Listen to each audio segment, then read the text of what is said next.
Fishful Thinker Television, brought to you by Sportsman's Warehouse, America's premier outfitter. HPZ Workstations, performance, innovation, and reliability with game-changing design and cutting-edge technologies. Coldwell Banker, every day until it's sold. St. Croix Rod, handcrafting fishing rods for over 60 years. Evinrude, spend more time on the water.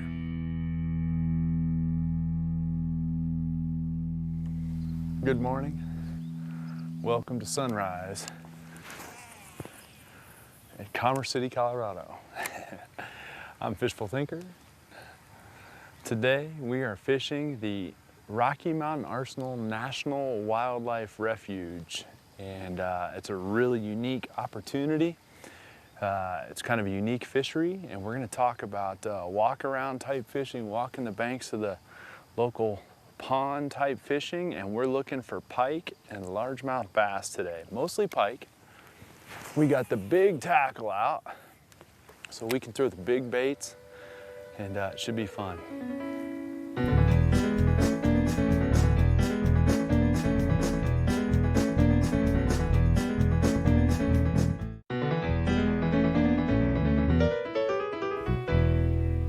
The lake we're fishing in here on the Rocky Mountain Arsenal, just outside of Denver, Colorado, is strictly catch and release.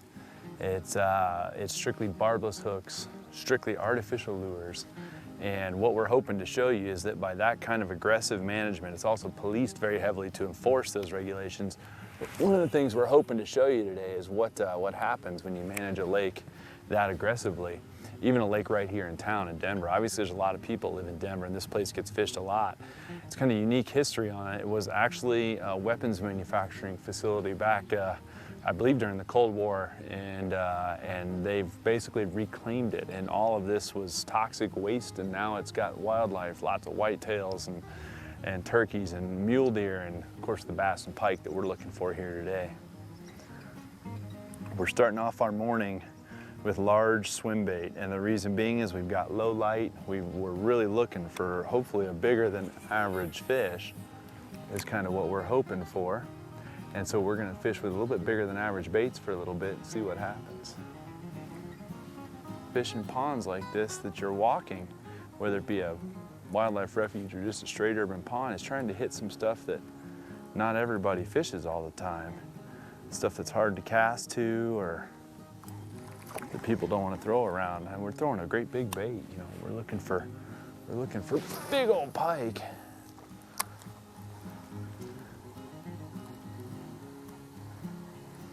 Now, one of the things you'll notice about all of our rigs today, all of them have braided line on them, and specifically they all have fireline braid or tracer braid on them. And I've got several rods that I'm carrying. It's not that I need several rods to catch pike per se. It's that I have a variety of baits that I want to present today, and as always your rod should be chosen to match the bait you're throwing. So that's what we've done. And one thing I would like to point out, no steel leader. Yes, we're fishing for pike, but no, we don't have a steel leader. My leader right here is 30-pound fluorocarbon, and it's tied straight to this braid with a uni knot that's right here. Steel leaders, in my opinion, just my opinion, will deter some bites. And this is a catch and release, strictly catch and release fishery. This is for walking around a pond, and I want to carry multiple rods. They got me totem pole for toting me poles. Well, we've been here at the Arsenal now for about 30 minutes. We did some walking. We looked at some areas of the lake. We looked at some shallow stuff. We looked at some real flat banks with cover on them. Now we're along a dam. As with any other lake that you're trying to figure out, mixing up your cover and structure is a good call while you're trying to figure it out. Another thing is I went ahead and got out a bait that I have a ton of confidence in for pike and bass, and that's a jerk bait. The swim bait is a great deal for really big fish, and it certainly takes a level of commitment to throw a big giant bait like that, or even the oversized spinner bait we threw. But now the sun's up a little bit and we're gonna back off. Swinging for the bleachers isn't always the best call. Certainly until you get figured out what the lake's doing.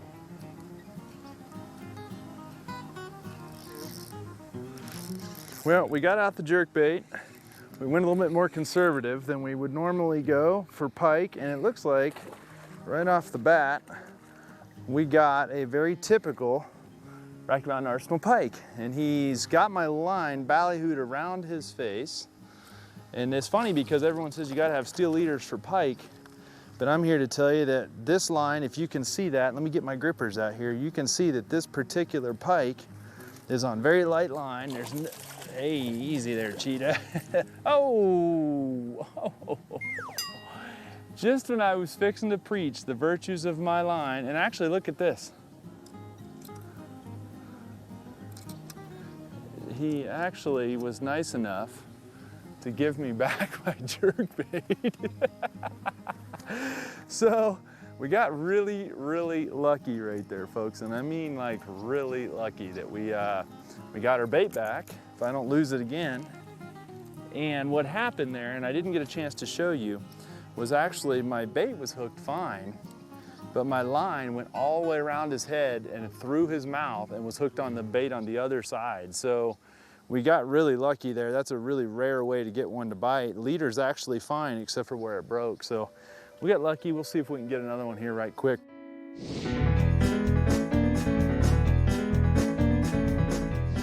The jig is one of the most important tools an angler can have because of its versatility. And the best way to increase the versatility of a jig is with a spinner arm like this. A little spinner arm, a little spinner right here allows me to take my basic jig head and thread it on this arm and close that arm, and now I've got flash, I've got vibration, I've got another way to attract fish to my jig. When the water's real calm and real clear, maybe the jig by itself. You get a little wind on the water, you put the same jig you've been using with a spinner arm on it and increase your versatility tenfold.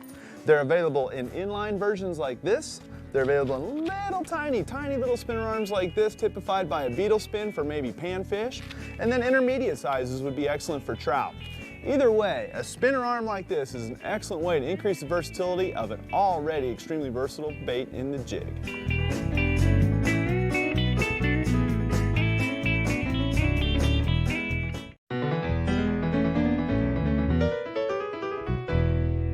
Well, this is just a 7-foot medium power spinning rod. I don't have a real heavy rod, even though there's some enormous pike in here. And I'm working what's really a jerk bait, but if you notice, I'm not always working it like a jerk bait. Sometimes doing this high-speed retrieve and I'm mixing it up. And the reason being is I'm fishing in one spot. Since this is a crowded area, there's people fishing all around us. This is no private spot. We didn't close the lake for this episode of Fishful Thinker. So rather than change baits every 3 minutes to give them something different, I'm just changing my retrieve up a lot. So some of the retrieves I'm just retrieving real even and steady, real fast typically because they are pike. Some of the retrieves I'm working like a more traditional jerk bait where I'll throw the bait and I'll pull it down to its running depth and then just work it like a jerk bait where I'm popping it, which if you've watched very much Fishful Thinker, you've seen us do this a lot and catch a lot of fish from trout to pike and everywhere in between. Lots and lots of bass and walleyes. So I'm just mixing the retrieve up, it's the same bait. And we're talking about walking around banks and walking around ponds, which is what the vast majority of you out there do. You don't necessarily have a boat or even a float tube, so you fish from the bank. Casting distance can be key. For one, let's say there are fish real shallow. I don't want to walk right up to them. They're going to feel my vibration on the rock and they're going to hear these rocks rattling and they're going to spook. So sometimes making long throws can help there. Another one is these weed beds. We've got big giant weed beds out here in front of us. Same thing, I can throw a long ways out and cover a lot of these weed beds. Besides balance tackle like we've been talking about, this fulcrum right here, this split grip rod, forces you to use both hands in the maximum distance apart as you can get them for a good two-handed long throw. And again, it allows me to throw really long ways. If you throw with one hand, I can pretty much guarantee you that an 8-year-old can outcast you if he uses both hands in terms of pure distance and in terms of accuracy. Anyone's ever played golf, try to hit a golf ball with one hand on your golf club. Not likely to happen. It takes two hands no matter what, and that's realistically same thing with your fishing rod. If you want control of your fishing rod, get your fulcrum point, get a hold of the butt of your rod, and throw with both hands.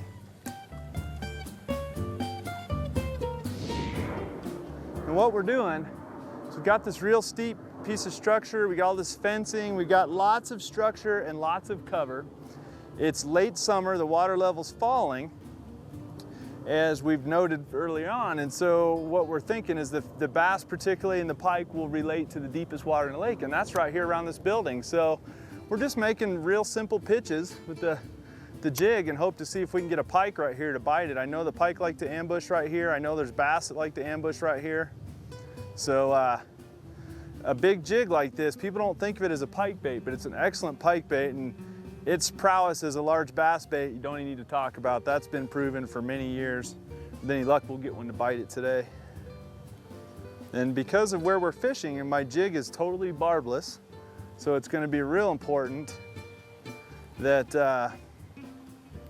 that I keep the line tight if I do get a fish big enough to shake its head and try to throw our bait.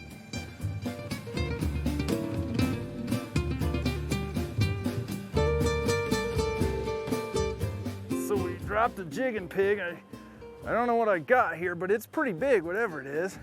And it ate this jigging pig right down the side of this vertical structure right here. And I think I don't know what it is. I got a big old giant largemouth. Look at the size of this largemouth, guys. Oh my God, look at this thing. This has gotta be, I don't know how big this thing is, but it's a hog. Come here, buddy. Good night almighty. Look at the size of that largemouth bass. Oh man. Let me tell you something. We are huge advocates of catch and release. And big giant Berkeley jig right there with the power trailer on it. That, my friends, is a big Colorado largemouth bass. And this fish is a straight testament to catch and release. I mean, we're right under the airport. We're 50, I don't know, we're 20 miles from downtown Denver. That fish is probably, I don't know, 7 pounds or more. I mean, that is a big, gigantic, look at the mouth on this thing. Barbless hooks, strict catch and release, lots of grass beds.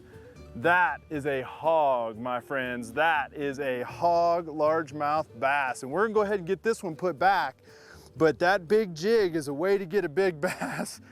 And that's a nice one right there.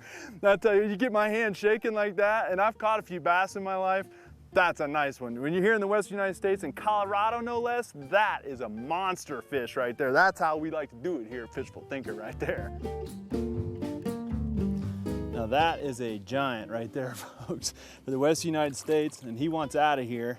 So I'm gonna go ahead and get him turned up. We'll get one more quick look. What a giant. Oh man, that's a big one. That is a testament to catch and release right there. Roll her over on her side and out the door she goes. That's good stuff right there. You put the little ones back, you let them grow, that's what they turn into. That is a great fish right there. I'll take that. I'm from South Florida. That's a big one. I don't care where you're from. That's a good one. So, and we got her to bite, a big female like that. Now we're using 30-pound fluorocarbon right here. We're not using steel. I don't know that you'd be getting bites from bass with steel. And I got the big Berkeley jig right there with the double tail power trailer on it.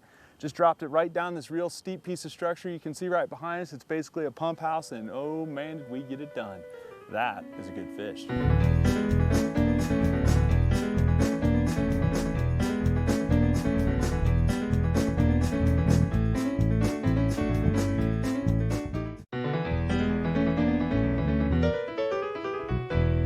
Nice fish.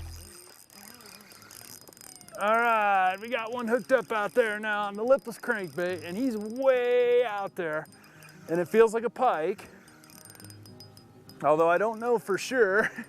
And given that he's literally 75 yards off the bank, because I've been making these long bombs with this St. Croix, we really didn't know what to expect. Feels like a decent fish.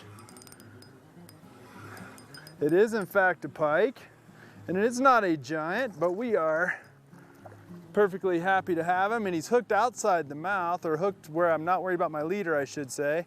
And given that I've got treble hooks and a toothy critter right here, It's just a little pike. He's no giant, but he is exactly what we're looking for. And we're gonna see about getting a hold of him gracefully. Now, one thing we know about these guys is they can, look at that, he's trying to get on the bank here and get a hold of me. There is one northern pike right there. Now that's what we've been looking for, and you can see that super chrome lipless crankbait hanging out of his face right there. It's high bright sun. We've preached it on how many shows?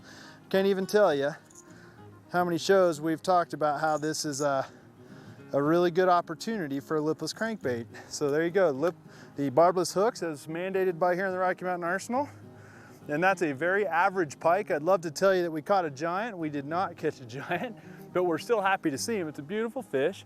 And it's like I said, it's exactly what we're looking for. So we're gonna be quick about getting this one back. One of the beauties of fishing here at the Arsenal is the fact that it's all catch and easy there, buddy, is that it's all catch and release.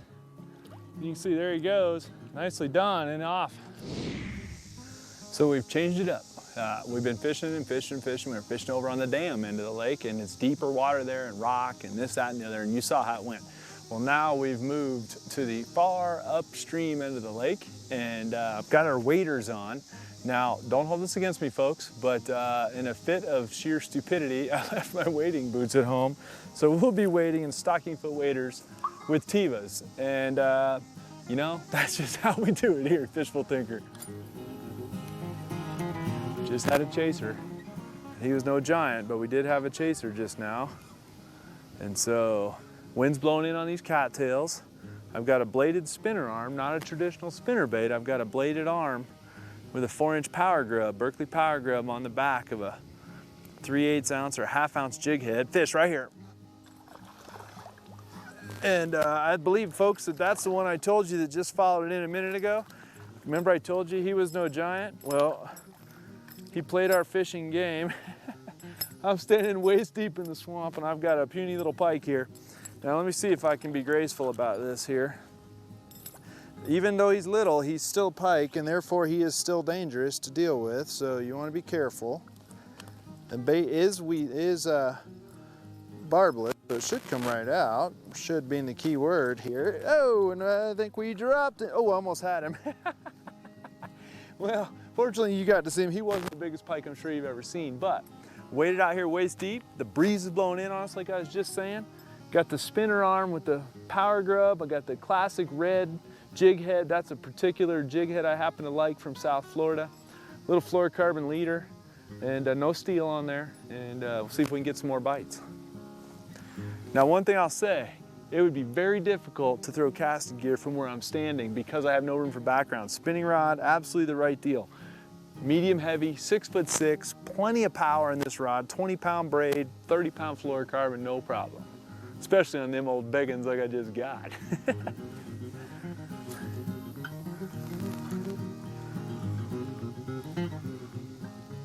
So you look at what I'm throwing, it's a big spinner arm with the jig head with the power grub on it like I've been talking about. I'm throwing it here for these pike and it's getting bites, which is fun. But you might ask, well, why not a traditional spinner bait instead of this jig head arm where this is free to swing? A couple reasons. One, I have to wade and I have to carry all my tackle here. I don't have my boat like I normally have. So by bringing this blade arm, I can just change out the size of this jig head or whatever body I put on that hook. So I can make this really, really versatile without having to carry a whole bunch of different spinner baits. So I've got bright sun, I've got, you know, relatively calm conditions, so I've got a very subtle tail on there. But if I had a windier condition, I could bulk that up or whatever. It's just a flexibility thing. Plus I like the free swinging jig head in terms of not losing as many fish, although we have lost a couple today.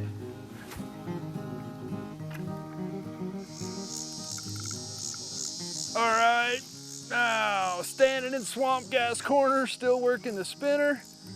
All right, we got a good one here. We definitely got a good one this time now.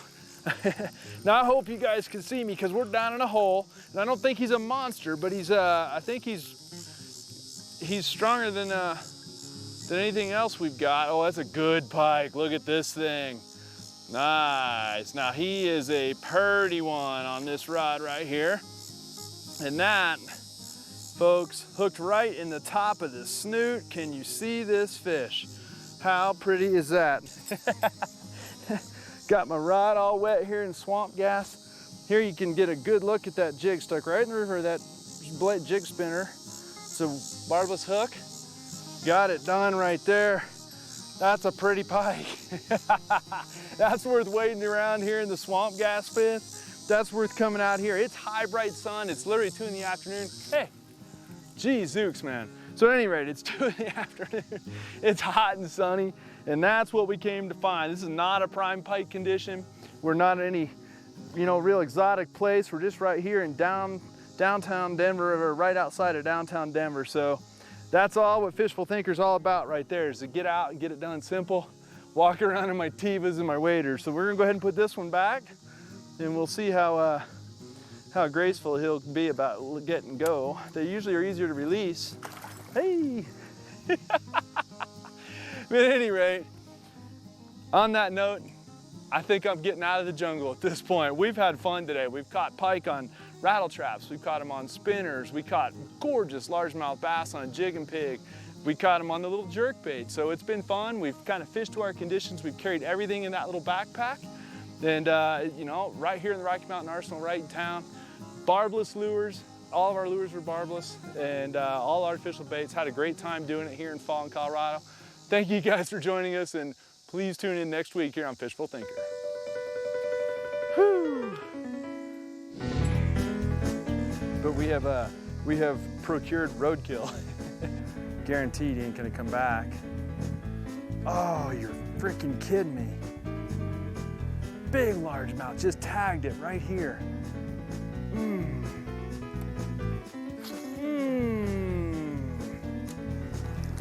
we lost one. Oh. Hoopa. Oh, what a bummer.